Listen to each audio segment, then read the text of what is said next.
नमस्कार बेटा। कल हमने पढ़ा था वर्ण विचार। वर्ण विचार में हमने सबसे पहले पढ़े थे स्वर।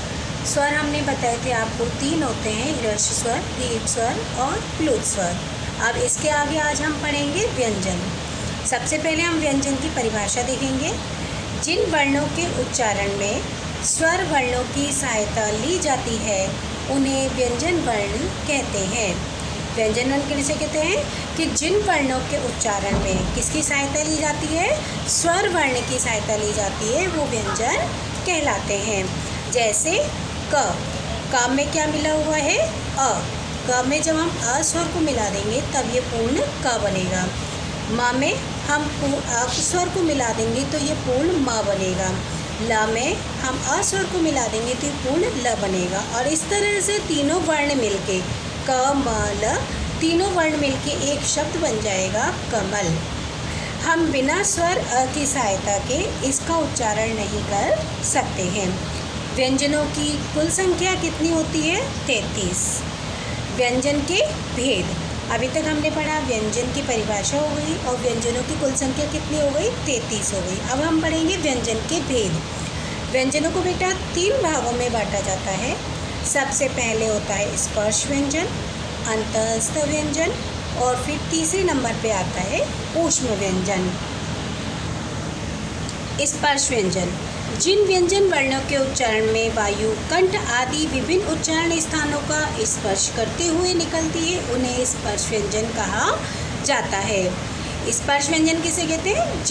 जिन वर्णों को बोलते समय हमारे मुख के जिस हिस्से को टच करते हुए निकलती है वायु, उसे स्पर्श व्यंजन कहा जाता है। इनकी संख्या होती है 25। इन्हें 5 वर्गों में बांटा जाता है। प्रत्येक वर्ग में 5 वर्ण हैं और प्रथम वर्ण के आधार पर ही वर्ग का नाम रखा गया है। जैसे क वर्ग। क वर्ग में कौन कौन से वर्ण आते हैं? क, ख, ग, घ, ड़। च वर्ग में आते हैं च, छ, ज, झ, य। ट वर्ग में आते हैं ट, ठ, ड, ढ, ढ़। त वर्ग में आते हैं त, थ, द, ध, न। और प वर्ग में आते हैं प, फ, ब, भ, म। इस तरह करके 25 व्यंजन वर्ण हो जाते हैं आपके। इसके बाद आता है आपका अंतःस्थ व्यंजन।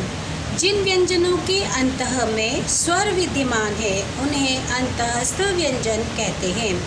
कहीं कहीं इन्हें अर्धस्वर भी कहा जाता है। बेटा इनकी संख्या कितनी होती है? 4। और ये कौन कौन से होते हैं? य, र, व, ल। इस तरह से हमारे 2 टॉपिक हो गए। एक था हमारा स्पर्श व्यंजन, दूसरा था हमारा अंतःस्थ व्यंजन। अब तीसरा टॉपिक है हमारा ऊष्म व्यंजन।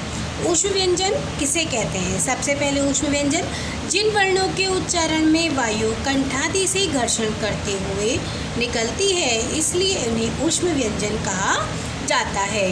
कि ऊष्म व्यंजन किसे कहते हैं? यानी जिन वर्णों को बोलते समय हमारे मुख से वायु जो होती है वो घर्षण करते हुए निकलती है, उन्हें ऊष्म व्यंजन कहा जाता है। बेटा इनकी संख्या भी 4 होती है। जैसे कि श, स और ह। कौन कौन से होते हैं? श, स और ह। इसके बाद ये हमारा हो गया आपका अंतःस्थ व्यंजन, ऊष्म व्यंजन और स्पर्श व्यंजन। इसके बाद आता है हमारा अयोगवाह। अयोगवाह इन वर्णों के अंतर्गत अनुस्वार और विसर्ग आते हैं। इनका उच्चारण भी स्वर के साथ किया जाता है।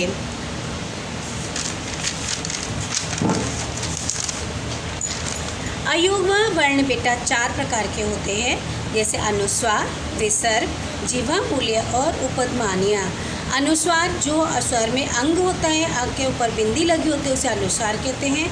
विसर्ग स्वर रूप में जो अह होता है, अ के पीछे 2 बिंदियाँ लगी होती है उसे विसर्ग कहा जाता है।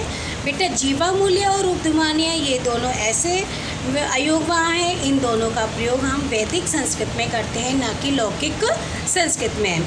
इसलिए इनका हम संस्कृत में इनको पढ़ना हम संस्कृत में उचित नहीं समझ रहे हैं अभी।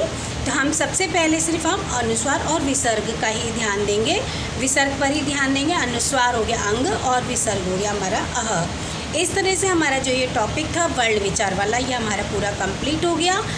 ये आपका आज ये टॉपिक एक दूसरे नंबर का जो चैप्टर था वर्ण विचार वो ख़त्म। इसके बाद हम आपको कल सिखाएंगे उच्चारण स्थान। बेटा आप लोग बार बार पूछते हो कि मैम हमें ये काम कॉपी में करना है कि नहीं करना है, इसलिए मैंने एक नोट डाल दिया है कि ये सभी काम आप संस्कृत की कॉपी में करें। धन्यवाद बेटा।